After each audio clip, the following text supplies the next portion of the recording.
அஸ்ஸலாமு அலைக்கும் வரஹ்மத்துல்லாஹி வபரகாத்துஹு. வணக்கம். நாம் இன்று மற்றுமொரு புதிய நுண்ணறிவு ஊடாக உங்கள் அனைவரையும் சந்திக்கின்றேன்.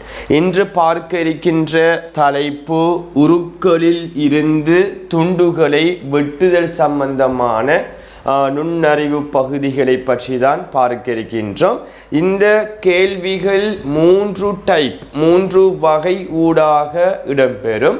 இப்போது நாம் ஒவ்வொரு டைப் ஊடாகத்தான் இந்த கேள்விக்குரிய விளக்கம் தரப்பட உள்ளது. மாணவர்களாகிய நீங்கள் கட்டாயம் இந்த காணொளியை ஸ்கிப் பண்ணாமல் ஆரம்பத்திலிருந்து இறுதி வரைக்கும் பார்த்து முழு பிரயோசனத்தை பெற்றுக்கொள்ளுமாறு கேட்டுக்கொண்டு நேரடியாக இப்போது முதலாவது கேள்விக்குள் செல்வோம். இந்த முதலாவது கேள்வியை பாருங்கடா. 16 சென்டிமீட்டர் நீளமும் 8 சென்டிமீட்டர் அகலமும் கொண்ட செவ்வக வடிவ கடதாசியிலிருந்து 4 சென்டிமீட்டர் நீளமும் அகலமும் சதுரமுடின்னு சொல்லப்படுது. அப்போ சதுரத்திர பண்பு உங்களுக்கு தெரியும், 4 பக்கமும் சமன் என்பதனால 4 சென்டிமீட்டர் நீளம் அகலம் கொண்ட எத்தனை சதுர துண்டுகளை வெட்ட முடியும் என்று கேட்கப்படுகின்றது.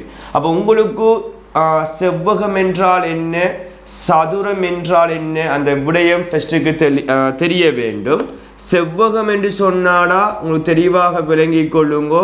4 பக்கங்கள் காணப்படும். இந்த 4 பக்கங்களினுடைய எதிர்பக்கங்கள் ஒன்றுக்கொன்று சமனாக இருக்கும். 4 கோணங்களும் செங்கோணம். இப்படி போட்டால் செங்கோணம் நீங்கள் பெரிய வகுப்பினூடாக படிப்பீர்கள். அதே போன்று சதுரம் என்று சொன்னால் 4 பக்கமும் ஒன்றுக்கொன்று சமன். அவற்றினுடைய 4 கோணங்களும் செங்கோணம் 90 பாகையாக இருக்கும். அந்த விடயம் உங்களுக்கு தெரிய வேண்டும். இப்போது சொல்லப்பட்ட விடயத்தை பாருங்க. 16 சென்டிமீட்டர் நீளம் என்று சொல்லப்படுது, 8 சென்டிமீட்டர் அகலம் என்று சொல்லப்படுது. செவ்வகத்தினுடைய நீளமும் அகலமும் இதுக்குள்ள இருந்து, இந்த செவ்வகத்துக்குள்ள இருந்து தான் 4 சென்டிமீட்டர் நீளம் அகலம் கொண்ட எத்தனை சதுர துண்டுகளை வெட்ட முடியும் என்று சொன்னால், நான் சொல்ற விடயத்தை தெளிவாக பார்த்து கொள்ளுங்க பிள்ளைகள். அப்போ செவ்வகத்தினுடைய நீளம் 16 சென்டிமீட்டர் என்றால் சதுரத்தினுடைய நீளத்தால பிரிக்க வேண்டும். 16 4ஆல பிரிக்க வேண்டும். ஸோ நான் இப்படி போட்டு காட்டுறேன். 16 4ஆல வகுத்தீங்கன்னா 4 முறை மீதி 0 என்று வரும். அதே போன்று செவ்வகத்தினுடைய அகலத்தை சதுரத்தினுடைய அகலம் என்கிறதும் நீளம் என்கிறதும் ஒன்றுக்கொன்று சமன். அப்போ 4ஆல பிரிக்க வேண்டும். அப்போ 8 4ஆல் பிரிக்கும் போது 2 முறை மீதி 0 என்று வரும். அப்போ ஃபர்ஸ்ட்டுக்கு நீளத்தை பிரித்து வார இந்த பெருமானத்தையும் அகலத்தை பிரித்து வார பெருமானத்தையும் இறுதியாக பெருக்கிக் கொள்ள வேண்டும். அப்போ சில மாணவர்களுக்கு ஒரு யோசனை ஒன்று வரலாம், மீதி வந்தால் என்ன செய்வது? மீதி வந்தால் நீங்கள் அந்த மீதியை கவனத்தில் கொள்ள வேண்டிய அவசியம் இல்லை. மேலுக்கு வார அந்த மடங்குகளை மாத்திரம்தான் பார்க்க வேண்டும். அப்போ மேலுக்கு வார அந்த 2 பெருமானத்தையும் இறுதியாக பெருக்கும் போது 8 சதுர துண்டுகள் வெட்ட முடியும். அப்போ இந்த செவ்வகத்தில் இருந்து 4 சென்டிமீட்டர் பக்க நீளமுடைய 8 சதுர துண்டுகள் வெட்ட முடியும். சரிதானே? தெளிவாக புரிந்து கொள்ள வேண்டும்.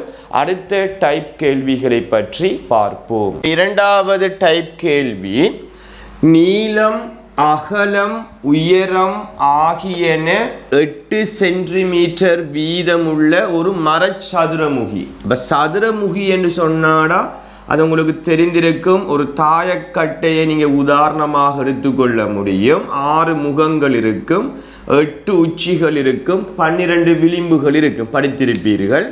இதில் நீளம் 8 சென்டிமீட்டர், அகலம் 8 சென்டிமீட்டர், உயரம் 8 சென்டிமீட்டர் என்று சொல்லப்படுது. சதுரமுகியினுடைய 12 விளிம்புகள், இந்த நேர்கூடத்தான் விளிம்புகள் என்று சொல்லப்படும். அந்த 12 விளிம்புகளும் ஒன்றுக்கொன்று சமனாக இருக்கும் நீளத்தினுடைய பருமன் அடிப்படையில். அப்போ நீளம் 8 சென்டிமீட்டர், அகலம் 8 சென்டிமீட்டர், உயரம் 8 சென்டிமீட்டர் என்று சொல்லப்படுது. இதிலிருந்து நீளம் அகலம் உயரம் முறையே 4 சென்டிமீட்டர் வீதமுள்ள எத்தனை சதுர துண்டுகள் வெட்ட முடியும்? நீளம் அகலம் உயரம் உடைய 4 சென்டிமீட்டர் வீதமுள்ள எத்தனை சதுர முகி துண்டுகள் வரும்? சதுர முகி துண்டுகள் வெட்டலாம் என்று கேட்கப்படுகின்றது. அப்ப இப்படியான கேள்விகள் வரும்போதும் ஏற்கனவே சொன்ன அதே மெத்தட் தான். ஆனா இந்த 3 பரிமாணம், அதாவது நீளம் சொல்லப்படுது, அகலம் சொல்லப்படுது, உயரம் சொல்லப்படுகின்றது. அப்ப நீளம் எத்தனை சென்டிமீட்டர்? 8.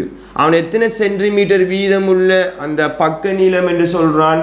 4 சென்டிமீட்டர் வீதம் உள்ள எத்தனை சதுரமுகி துண்டுகள் என்று சொன்னா அந்த பக்க நீளத்தால ஒவ்வொரு நீளம் அகலம் உயரத்தை என்ன செய்ய வேண்டும்? பிரிக்க வேண்டும். அப்ப 8 4 பிரிக்கும் போது 2 3 எத்தனை வரும்? மீதி 0.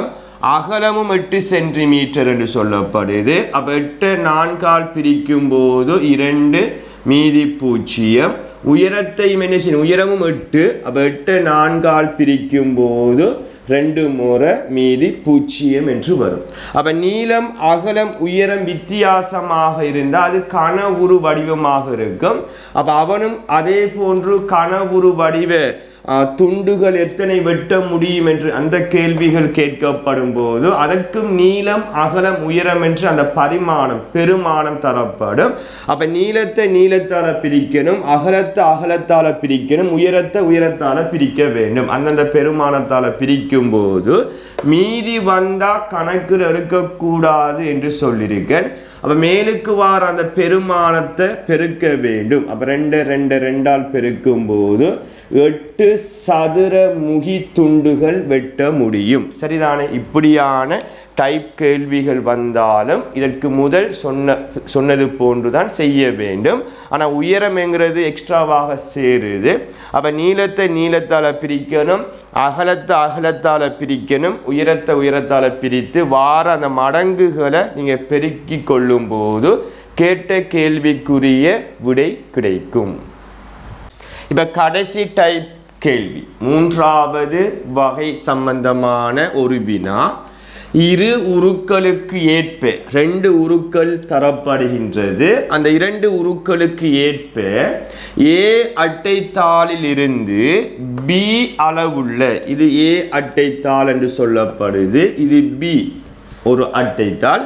அப்ப ஏ அட்டைத்தாளில் இருந்து பி அளவுள்ள எத்தனை வட்டங்கள் வெட்டலாம் என்று சொல்லப்படுது. அப்ப இது ஒரு செவ்வகம், இது ஒரு வட்டம். அப்ப இந்த மெஷர்மெண்ட் நீளம் 40 சென்டிமீட்டர், அகலம் 25 சென்டிமீட்டர் ஆக உள்ள செவ்வகத்திலிருந்து இந்த பருமன் உள்ள எத்தனை வட்டங்கள் வெட்ட முடியும் என்று கேட்கப்படுகின்றது. அப்ப இப்படியான கேள்விகள் வரும்போது பிள்ளைகள் தெளிவாக விளங்கிக் கொள்ளுங்க. ஒரு வட்டத்துக்கு மையம் ஒன்று இருக்கும். மையத்தினூடாக ஒரு புள்ளியிலிருந்து அடுத்த புள்ளியை தொட்டா, நீங்க 6ஆம் ஆண்டு 7ஆம் ஆண்டு போகும்போது படித்திருப்பீர்கள், 5ஆம் ஆண்டு 4ஆம் ஆண்டிலையும் சில நேரம் படித்திருக்கலாம். அப்ப இந்த இடத்தினுடைய பெயர் விட்டம். சரிதானே? விட்டம் ஒன்றுதான் வரும் இல்லை, மையத்தினூடாக எத்தனை விட்டங்களும் வரைய முடியும். அந்த விட்டத்தினுடைய பருமன், இந்த அளவு மாறாது 4 சென்டிமீட்டர் ஆகத்தான் இருக்கும் என்கிறத புரிந்து கொள்ள வேண்டும். அப்ப ஏற்கனவே சொன்ன அதே மெத்தட் போலதான் நீளம் எத்தனை சென்டிமீட்டர்? 40. அப்ப 40 இந்த விட்டத்தினுடைய பருமன் 4 சென்டிமீட்டர் 4 பிரிக்கணும். அப்ப இதுவும் சென்டிமீட்டர் இதுவும் சென்டிமீட்டருங்கிறதால இரண்டினுடைய அலகும் சமன். அப்ப அலகு வித்தியாசம் என்றால் ஒரே அலகுக்கு மாற்றிக்கொள்ள வேண்டும். சில நேரம் இது 4 மீட்டர் என்று தந்தா அப்ப 4 மீட்டரை சென்டிமீட்டருக்கு மாற்றணும். 1 மீட்டர் 100 சென்டிமீட்டர், 1 மீட்டர் சமன் 100 சென்டிமீட்டர் என்றால் 4 மீட்டர் 400 சென்டிமீட்டர். அப்படி உங்களுக்கு சில நேரம் அலகு மாற்றமாக கேள்வி வராது. அப்ப இரண்டினுடைய அலகும் சமனாக இருக்கு. அதனால செவ்வகத்தினுடைய நீளத்தை வட்டத்தினுடைய விட்டத்தின் பருமனால பிரித்து கொள்றேன். 40ல் 4 10 முறை நேரடியாக போட்டுக்கொள்றேன், மீதி 0. அடுத்தது செவ்வகத்தினுடைய அகலத்தை அதே போன்று வட்டத்தினுடைய விட்டம் இப்படி வரைந்தாலும் மையத்தினுடைய போன விட்டம் தான் அதனுடைய பருமன் மாறாது என்று சொல்லியிருக்கேன். அப்ப 4ஆல பிரிக்க வேண்டும். 25ல் 4 6 முறை 6 4 24 மீதி 1. நான் ஏற்கனவே அந்த 2 உதாரணங்கள் விளங்கப்படுத்தும் போது சொல்லியிருப்பேன், மீதி வரும்போது கணக்கில் எடுக்க வேண்டிய அவசியம் இல்லை. மேலுக்கு வார இந்த மடங்குகளை பெருக்கி கொள்ள வேண்டும். இங்க 10 இங்க 6 வருது. 10 6ஆல் பெருக்கும் போது 60 வட்டங்கள் என்று வரும். அப்ப இந்த செவ்வகத்திலிருந்து இந்த பெருமானம் இந்த அளவுடைய வட்டங்கள் எத்தனை வெட்ட முடியும் என்று கேள்வி கேட்கப்படும் சந்தர்ப்பத்தில் இந்த மெதட்டூடாக நீங்க செய்து பார்க்கும்போது 60 வட்டங்கள் என்று விடை கிடைக்கும். அப்ப இவ்வளவுதான் இன்றைய நாள் வகுப்பிற்கான விளக்கமாக காணப்படுகின்றது. அப்ப இங்கு சொல்லப்பட்ட அனைத்து விடயத்தையும் உங்களோட பாடக்கோப்பியில நோட் பண்ணிக்கொள்ளுங்க. இது சம்பந்தமான 5 கேள்விகள் கொண்ட ஒரு வேக் சீட் உங்களுக்கு வழங்கப்படும். அந்த வேக் சீட்டையும் அடுத்த வகுப்பு எப்போது இருக்கின்றதோ அதற்கு இடையில் செய்து அனுப்பி கொள்ளுமாறு கேட்டுக்கொண்டு மற்றும் ஒரு வகுப்பில் புதிய நுண்ணறிவு ஊடாக உங்களை சந்திக்கும் வரை விடைபெற்று செல்கின்றேன். நன்றி, வணக்கம்.